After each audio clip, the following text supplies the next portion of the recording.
What is going on, my glorious people?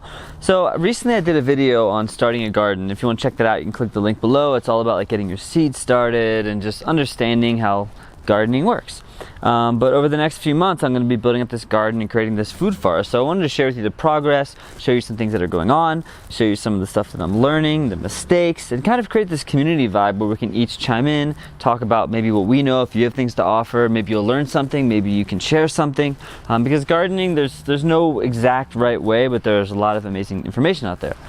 So I want to kind of show you guys that journey right now, and I also want to talk about the time that I almost ate the world's deadliest plant and killed myself, and it was an extremely scary story. So partway through this video I'm going to share that story. If you're interested, you can either skip through or check that out, but let's get after this crazy journey of growing your own food, learning, and making some gloriousness happen in the ground.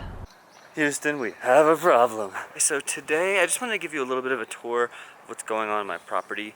I'm going to be doing more gardening videos because I just think there's something about being connected to your own land. And I've been living in Brooklyn for the last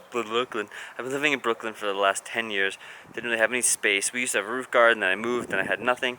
So I've been missing out on this opportunity. But now I have this big lawn. My wife and I bought our first house.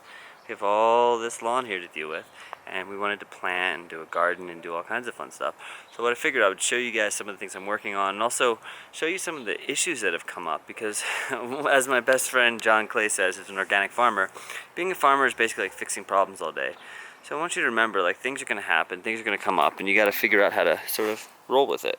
So let's take a little walk over here, a little tour, show you a couple things. So when I first moved, I set up this little garden space, and I planted a ton of stuff. It was towards the end of the season, so I had a couple tomatoes and like a lot of lettuce and stuff. Went pretty well, but my goal now here is to actually make this like raspberries and strawberries and different berries. And I know not all berries grow well together, but I'm going to try to make like a cool like berry patch. So I actually have a raspberry from last year still there. What's cool about berries is that they're perennial, so they will continue to come back year after year after year after year, which means that you don't have to worry about continuing to seed them. Now I was excited about it, but then I hit a pretty big problem. So if you can see all this patch here and all this patch here, this is actually one of the deadliest plants in the world. I had a feeling it was, but I wasn't totally sure, and asked a friend, and now I'm almost positive that this is poison hemlock, which is like a famous, I think it was Descartes or some great philosopher was killed by it or something, but anyhow, poison hemlock is extremely poisonous. It can kill a human. There's no known cure for it. Like a small mouthful of this can kill a human pretty quickly, so it's pretty bad. So I'm taking it out, and it's been a process to take it out because I need to wear gloves and a mask and just kind of be careful. So if you have any issues like this, it kind of actually looks like carrot. So if you ever see any like sort of wild looking carrot growing, just make sure it's not poison hemlock. There's a couple things. There's wild carrot, there's Queen Anne's lace, and there's poison hemlock. They all look similar. They have differences. And one of the big differences is there's like a kind of a purple stem on here. It's also a smooth. This is smooth right here, so it's not like furry. If it's furry, usually better off. So just be careful. They also have a big root. It looks like a parsnip or something when you pull it up. So I'm taking out, weeding all this out. And one of the saddest parts is that I have this beautiful compost bin over here, and I've been composting. I've been very excited about it because I never had a chance to compost before, and I just discovered that I actually accidentally put some Queen Anne's lace in there before I knew what it was into my compost. So now I have to start over and throw all this out. So you're gonna make mistakes, things are gonna happen, and you just need to know that you gotta roll with it and just kind of go with it. And the beautiful thing about gardening is that when you make a mistake, you can always learn from it. So I'm not gonna make that mistake again, even though it's annoying that I have to start fresh. I can, do it again and not make the same damn mistake. So let me just show you guys a couple things that I got going on here. So in the fall I planted some fruit trees, which is a great thing to do in the fall. You can also do them in the spring, but the fall allows them to establish their roots for the winter. They kind of bury deep down, and then they'll start to come out in the spring. And I don't know how close you can see there, but they're starting to bud out. It's actually really cool. They're like these like furry little buds. So that's exciting. This is a Braeburn apple. I also have a honey crisp over here, which isn't as strong looking of a tree, but should still be good. Then I have my peach tree over here, which I'm very excited about because peaches in Colorado are insanely delicious. And then I have a plum. But I wanted to show you something else over here. So this is my greenhouse, and I was very excited to get my own greenhouse. I set it up, then we went to New York a couple weeks ago, and I got an email, no joke, I got an email from a neighbor saying, did anyone lose a flying greenhouse? There's a picture of my greenhouse wedged between two cars down the road, and I was like, oh my god. So I got it back, but it was destroyed, so I had to buy a new one. Very sad, but it's okay. I set this up, and this thing is from Flower House. Still like deciding how much I like it. I haven't really used it much yet, but it's like $180. Pretty cool, 6x6.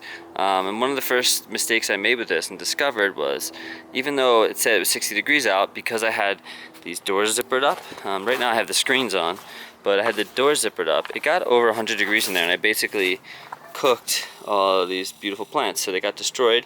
I'm hoping they'll come back, but all of these are shriveled up. I had a gooseberry, this pink lemonade raspberry, or pink lemonade blueberry I was very excited about, and then this hardy kiwi, which I was excited about too. But the second problem that I learned, which again, you know, doing gardening and stuff, lots of problems you got to figure out and learn along the way, is that because it's so close to my house, I thought it would be good because it will hold the heat in better, because these need to stay warm at night. But what I discovered was that the rain is going to be coming down here and getting to the foundation of the house. So I either need to put some kind of tarp up here, or I need to move it. So we will see, time will tell. But I'm going to keep weeding this right now. I have a lot of plants coming around April.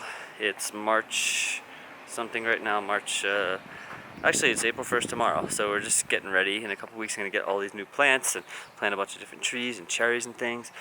Pretty excited about that. I love working out in nature. If you haven't really done it before, start small. Start with a little garden. I like to go big, but you know, I've gardened in the past before. I've been doing a lot of research, but I would say start small and do one thing at a time. Like I laid this, the first thing we ever did when we moved in, I laid all this down and built this fire pit, and it was just like, okay, got this little section of the house done. Because if you look at my lawn, when we bought it, this house was pretty beat to crap. So I laid all that down, but like if you see all this, it's like old mulch and stuff, and we've been kind of starting to pull it up. But there's just like a lot of areas and sections. So what I'd say is go by section, kind of make each section nice, and one day you'll get there. But don't rush it, have fun. So now I want to share the story of how I almost ate one of the world's deadliest plants of all freaking time. So about 5 years ago, I was with my wife walking around Prospect Park, and a little bit before that I had gotten into some foraging, and I went around with this guy, Wildman Steve Brill. He's an amazing forager. If you don't know what foraging is, it's basically going into the wild and finding edible things. A lot of things that people think of as weeds, and things like lamb's quarter and purslane, and picking berries and mushrooms, and it's one of my favorite things to do. I'm kind of obsessed with it now, but at the time I didn't really know much, and I was being ignorant and being stupid. So I had gone on a couple of his tours, and he takes people around and shows them what to eat, and so I was like, okay, you know, I know my thing. But if you're going to forage, let me just say, please go with an expert and never eat anything unless you are 100% sure that you know what it is. It's very, very important. Also have fun and go out there and explore, but make sure you're doing this responsibly and being smart. And I was not being responsible and smart, so hopefully you learn from me. So my wife and I are walking around Prospect Park, and I see this thing called goutweed. And I'm like, oh, goutweed, that's cool. And I was pretty sure I knew what it was. And it's basically like this weed that's kind of a mix between, it almost tastes like a little bit like parsley and celery. It's just really delicious. And I picked it up, I took a bite, and I was like, well, you know, and then my intuition kind of kicked in. It was like, maybe you shouldn't be doing this until you're 100% sure. So we're walking along, and I pull out my phone, and I'm doing a little research just to kind of check on it. And I type in goutweed, and what I was curious about was, I was pretty sure it was goutweed, but I didn't know what season it was. And I was like, I just want to make sure it's edible during all times throughout the year. So I'm looking through, and I type in goutweed, and it comes up, and it's like, do not confuse goutweed with poison hemlock. They're very similar looking, and it is one of the world's deadliest plants. It can kill a human in like 15 minutes, like a small handful, small mouthful, and all of a sudden my heart starts beating. I'm like, oh god. And Jackie, she looks over at me and she's like, you okay? And I'm just like, yeah, I'm good. Just hold on 1 second. And she's like, you don't look good. Like, what's going on? I'm like, no, nothing. Just scrolling through. No big deal. No, nothing. And I'm kind of looking to like confirm and remembering like, where did I find it? Can I go back and look? Because I had just eaten it about 5-10 minutes ago, and it was like a small amount, but still, like, it's freaking scary. So she grabs the phone in my hand. She looks at it and she's like, okay, we're calling 911 right now. And so I was like, hold on. So I tried to call some foraging friends of mine. No one's picking up. So she calls the ambulance, and we had to meet the ambulance, and we're just waiting for the ambulance. And my heart starts to race, and I get really nervous and get really jittery. Now, what I hadn't remembered was that I'm not a caffeine drinker, but Jackie had gotten this like sort of dessert coffee drink, and it was way too sweet for her. And I like coffee as a flavor, and it was delicious. So I drank it, and all of a sudden I started feeling caffeine really intense. So that my heart's racing, and I'm like, what is happening? Trying to become aware of my body, trying to feel in, like, is something happening? I feel nervous, but I don't feel any pain. Like, should I feel pain? So we get to the ambulance, and they check us out, and they know nothing about weeds. They're like, you sure you didn't take some drugs, my friend? Like, you sure you didn't just eat some mushrooms? They thought I was lying and that I had ingested some hallucinogenics or something. And I said no, and they checked my blood pressure, and they were like, you seem to be okay. We honestly don't really know what to tell you. So then I just proceeded to take the next couple hours, and I just had to wait. I literally just sat there and waited, and just had to accept that I could have poisoned myself, and it could get horrible. Luckily, it did turn out to be goutweed, I think. Either way, I was fine. But it was a very scary moment. It was a big reminder to always, always, always be smart. So when I found the poison hemlock again, the only reason I wasn't totally sure is because a lot of things in the East Coast and the West Coast, now I'm out in Colorado, like Midwest, the growing scene is very different, and plants can be very different. So had I recognized it on the East Coast, I would have known it was hemlock, but it seemed a little bit different here. But I'm glad I got it confirmed. I cleaned it up. I made sure I had gloves and everything. So there should be no problems, but it's amazing how much actually educating yourself can keep you safe in this world. So be smart. Don't be afraid of the world, but just be educated. If you see something you don't know what it is, learn about it. Talk to people. Make a connection with someone. Reach out to your local farm or foragers, and you might see something amazing open up in your life. A new day, a new way. So I recently went to LA, and my wife took care of the plants. I was gone for 8 days. I was a little bit nervous. I think she was a little bit nervous because seedlings are not the easiest thing to take care of. And when I came back, this is what happened to a lot of my plants. You can see this. A lot of them just got frickin' fricked. So like this, for example, tomatoes. All my tomatoes pretty much got destroyed. You can see these guys are completely goodbye. The arugula got destroyed. This guy, my sugar watermelon got destroyed. This thing started to it looks like it started to maybe even go to seed or something. Lettuce is just not doing super well. I think I just put way too much in here. That was a little bit of an experiment. But most of these guys did pretty well. Mango is looking beautiful. Look at this thing. This thing is like a beast. Woo, baby, look at this. This grew from seed. And it's looking beautiful and alive. All my peppers were fine. All my kale, leafy greens, collards, things like that were fine. These guys I seeded later. They all look pretty good. Boy, I felt really bad. But what I realized, I'm pretty sure it's my fault. So I got this liquid fertilizer. Let's see if I can show it to you guys. I got this little liquid fertilizer. And just a quick side note, my water, I wrote, love water, because when you write stuff on water, it actually can, I know it's weird, but there's this amazing studies that show that depending on what intentions you put in your water, it actually changes the way the water looks and reacts to you. But check out Masamuro Emoto, I believe. If you type in Emoto and water, there's an amazing book and documentary on just the thought that we have and how it affects water. But anyhow, so I got this fertilizer. This is Fox Farm Organic Liquid Plant Food. And it says, general feeding 4 tablespoons per gallon of water every other watering. So I took that maybe a little bit too literal, and I think because I wasn't paying attention to the fact that these are seedlings and they probably need a lot less fertilizer. So I wasn't using even that much, but I was, once every other day I was giving them a little fertilizer. I think it was just too much, and some of these guys just, I could be wrong, and if you guys have any thoughts, let me know, but I think they just got too, I don't want to say hot, but imagine if you ate a huge cheeseburger super fast and just like that versus a little bit of good nutrition every once in a while. So I think they just could not handle it and they died. Good lesson though. Beautiful thing is I've seeded a lot of stuff. I can still buy plants if I need to. I'm going to keep seeding. So in Denver, as I've been finding out, typically around May 15th for a lot of places that have seasons, like on the East Coast, May 15th is like sort of guaranteed no more freeze day. However, I found out in Denver it's good to wait 1 to 2 weeks after that because as I've been hearing, there's like all these hailstorms, and last year I think there was like this big blizzard. Everyone put their plants out, excited, May 15th, and then there's like a blizzard after that and killed a lot of stuff. So I'm gonna hold off a little bit longer so I have a little bit more time to seed. It's all lessons though. I'm having a lot of fun. I love taking care of the plants and seeing them grow every day and just seeing where it takes me. And I also have a bunch of fruit trees coming, so that should be dope nasty. See you guys soon. Our shed was just removed, and I didn't anticipate how amazing that is because now we can actually see the mountains in the backyard.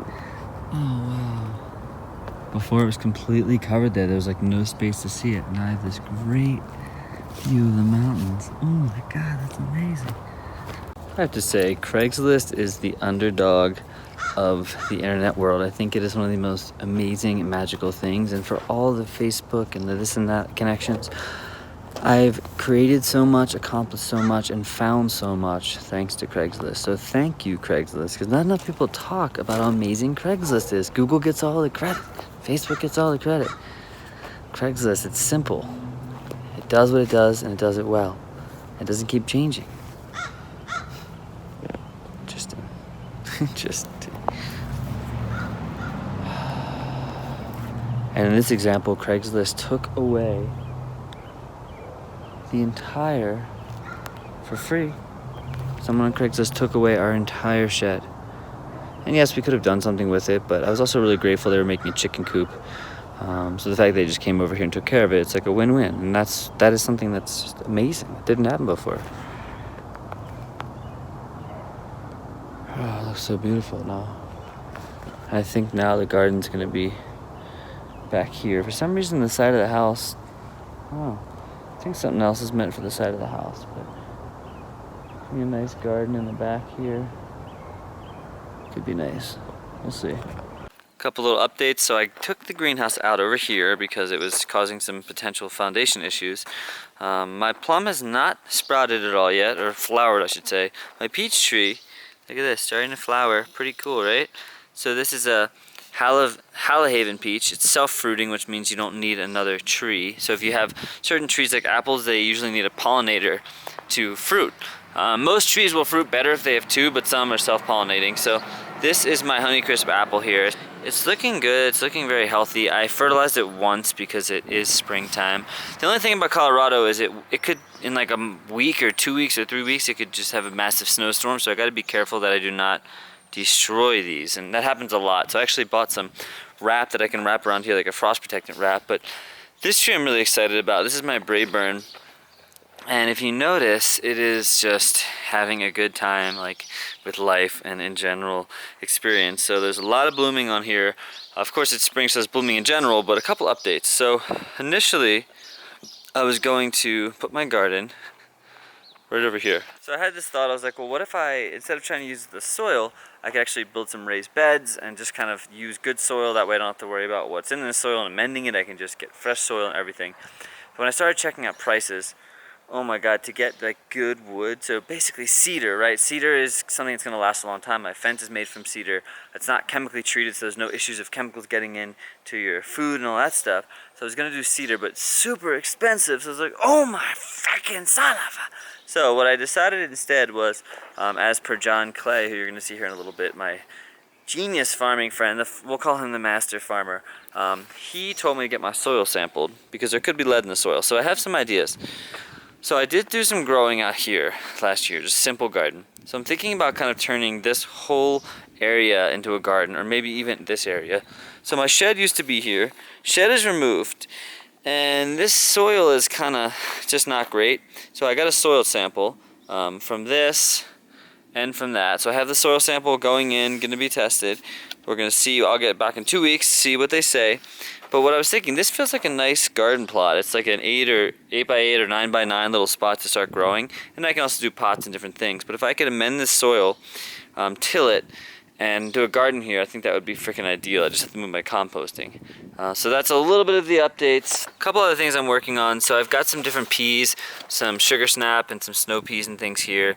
And I'm starting to actually train them because they do pretty well in the cold. So I might start to bring them out right now. So I just put a little stick in here and I tied them up. And they will vine off. They're very good at just sort of taking these little guys right here and they will grab onto something and hold on for dear life. So I basically right now I'm hardening them off, which means you take them outside for a few hours every day. You can kind of leave them in the shade and give them a little bit of sun, but the whole idea is that they're starting to get used to being outside, because if you take them outside right away, they might get shocked and just die. Also got these cool little trees I got last year. I don't even know what they're called, but they are starting to bloom. The wind yesterday was so insane, I had to put my chairs away and it blew over my freaking grill. Can you believe that? So I'm seeding a bunch of stuff right now because I killed a lot of things. So I've got them on my little timer right here. I'm gonna turn this off. This is my, little acting as hot pad to spot the seeds, but it's actually my little dehydrator. But I've got some stuff that's going well. The limes. The lime tree's doing well, the basil is good, these onions are growing insanely out of control. All the tomatoes died, every single one. A couple of them were like kind of hanging on, but they just died. So I've got my kale. Actually, no, this is not kale.